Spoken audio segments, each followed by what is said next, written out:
Yung mga batas natin, itong si Congressman Martin Romualdez, ang isa sa mga tao na nakilala ko na sobrang oblivious sa nangyayari sa paligid niya. Isang tao, mga kabatas natin, na parang may sariling mundo. Di ba? Alam mo yung parang yung parang meron kang kaklase nung high school na inuuto-uto mo kasi marami siyang pera tapos nililibre ka niya. Tapos syempre, pinapalakpakan mo lagi, binibigyan mo ng maraming compliments. Tapos mga kabatas natin, delusional. Akala niya talaga natural yung mga tao sa paligid niya. Let's go here, mga kabatas natin. Di ba? May kanya-kanya na tayong definition ngayon. Mga kabatas natin, 2024 and we will be expecting more sa 2025. Yung mga ganyang klaseng palusot, mga kabatas natin. Unang-una, ano ang ginawa nila sa Tingog Party List? Kung saan nagdilitan din ng mga nagsabi dito na iba daw ang budget sa subsidy. Samantalang yung subsidy nakapaloob sa 2025 national budget. Okay? Balik tayo dun sa sinasabi ko kanina. Yung mga taong inuuto mo lang, pinapalakpakan mo, pero oblivious, mga kabatas natin, na pinaplastic lang siya ng mga tao. Ito ang prediction ko, mga kabatas natin. Tanggalin nyo ng pera itong si Martin Romualdez. Tingnan natin kung mamahalin ka pa rin ng kapwa mo Kongres. Tanggalan ng pera itong si Martin Romualdez. Huwag kang magbigay ng ayuda. Ngayon nga, nagbibigay ka ng ayuda. Basahin natin yung comment section dito sa News 5, ha? Tingnan natin kung maraming nagmamahal sa kanya. Ito yung sinasabi ko sa inyo, mga batas natin, na delusional. Ito kasi yung sinabi niya. Ayuda is not charity. It is justice. Siyempre, nagulat ako. Ayuda is not charity? Di nga. It is justice? Saan ang mustisya dun? Okay?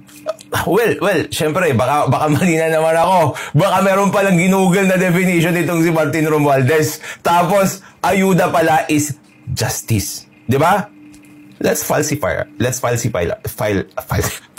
ourselves. Okay? Myself. I'll falsify myself. Okay. Tingnan natin, mga kabatas natin, kung ano talaga ang ibig sabihin ng ayuda. Okay. Madaling typean lang yan. Ayuda. Meaning. Okay. Gagi, oo nga. Patay tayo. Ayuda is justice, sabi nga dito. Oh my goodness. Putik. Nabago na.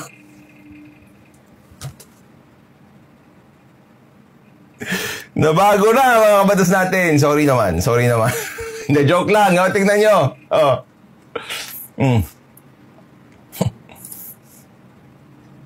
What does ayuda mean? Tagalog slang. Definition sa tagalog.com. Financial assistance, aid, help. Bakit walang justice? Mali yata. Ito, Spanish lang. Help, assistance. Asistensya. Pati sa Spanish, mga kabatas natin, help pa rin Hindi naman justice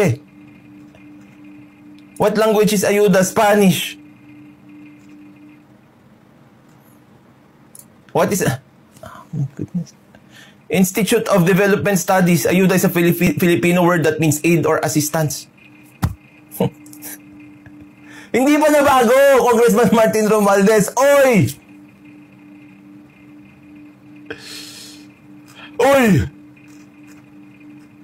Oh, hindi pa nabago. Yan Kahit sa Spanish, it means aid or assistance. Tingnan natin, mga kabatas natin, itong palusot niya, ha? Sabi kasi dito, dinipensahan ni House Martin Romualdez ang bilyong pisong alokasyon ng Kongreso para sa financial assistance o ayuda. Sabi niya daw, it is our duty to ensure that no Filipino falls through the cracks, especially in times of crisis. Ayon sa House Speaker ngayong Miyerkules, December 18. Dagdag ng House Speaker, handa ang administrasyon na patunayan kung saan napupunta ang pondo para sa ayuda. O mamaya tayo dyan. kung paano niya daw papatunayan kung saan napupunta yung pondo para sa ayuda. Unang-una mga kabatas natin, tignan muna natin yung feasibility nitong AKAP na pinondohan nila ng ilang bilyon. 29 bilyon. Grabe, ang laking pera mga kabatas natin. Ang laking pera yung pinondo nila dito. Tingnan natin yung feasibility nila. Sabi nila, itong AKAP ay ayuda para sa kapos ang kita. Ito, mga kabatas natin. Bakit ka pupunta sa mga tao na kapos ang kita?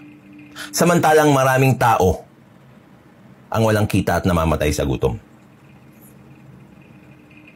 Di ba if you will build a community, di ba ang hustisya, especially social justice.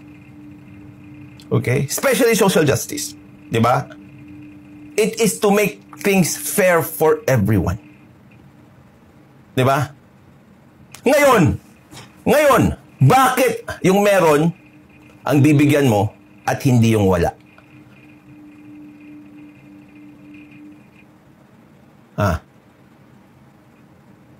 Meron taong, ito na lang. Okay, ito na lang. Meron taong nangangailangan ng agarang tulong.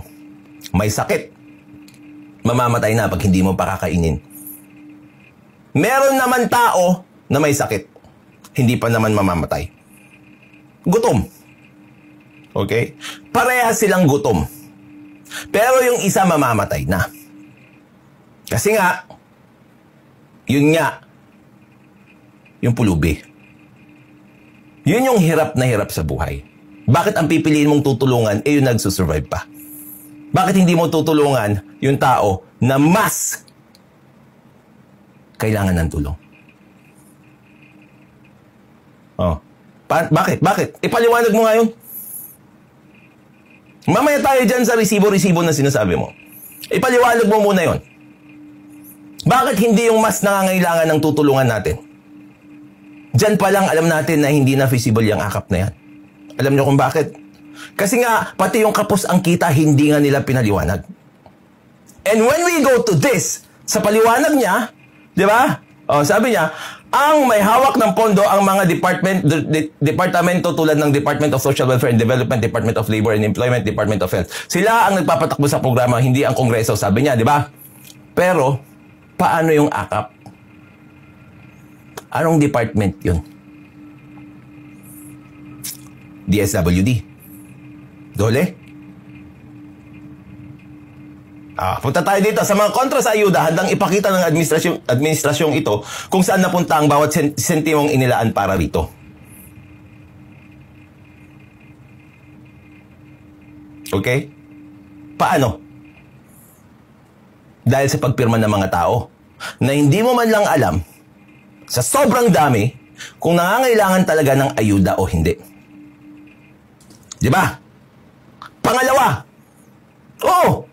ibibigay niyo sa mga tao para sa patronage politics, para sa pamumulitiko, para pagdating ng halalan, kayo yung iboboto. Di ba? Sabihin niyo hindi. Please prove me wrong. Kung mali ako, bakit pa kayo sumasama dyan sa mall tour na yan? Kung mali ako, bakit panay ang sigaw? Panay ang sigaw nitong si Congressman Luistro na kung wala si Speaker, wala ang AKAP. Kung wala si Speaker, walang AIX. Umuulan ng biyaya sa District 2 dahil kay Speaker. O ngayon, patunayan mo sa akin na yun o hindi yun ang main purpose ng ayuda na yan. Kasi kung hindi yun ang main purpose ng ayuda na yan, I challenge you na huwag magpakita sa bigayan ng mga ayuda na yan. Sige. Prove us wrong. Totoo yung sinabi mo na lahat ng programang ito ay may totoong benepisyaryo. Naniniwala ako dyan. Barya lang naman yan kapag hinati-hati mo na eh. Di ba? Pero syempre, wag naman sana na habang buo pa, meron nang may ibubulsa. Sige, given na lahat ng programang yan ay may benepisyaryo. Sino? Hindi, wala ang parameters kung sino ang kapos ang kita. Wala ang definition yun. Diba? So, dalawang challenge.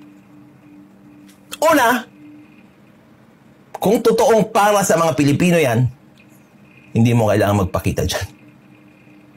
Kasi katulad ng PhilHealth, hindi kailangan politiko ang magbigay doon sa subsidy na binibigyan ng PhilHealth sa mga medical expenses nila. Yon para sa tao yon.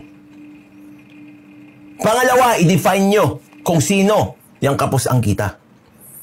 Kasi kahit ako, mas malaki ang kinikita ko sa normal na Pilipino, minsan kinakapos pa rin ako.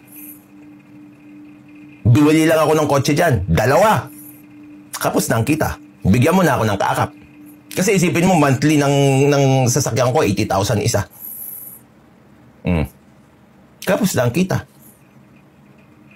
Di ba? Monthly ko pa lang, 160,000 na. Tapos, bibili pa ako ng maraming gamit sa bahay. Bibili ako ng bahay, kapos ang kita. Sabi ni RGYT, huwag ka mag-all caps ha, bawal dito yan. Health for all equals justice. Yun nga eh. Mali na yung ginagawa nilang equivocation dito sa salitang ayuda. Ini-equalize nila ito sa justice. Pinaparehas nila ito sa justice, samantalang hindi naman hustisya yan. Charity yan. May totoong resibo, walang notice of disallowance mula sa Commission on Audit, sabi niya. Anong totoong resibo?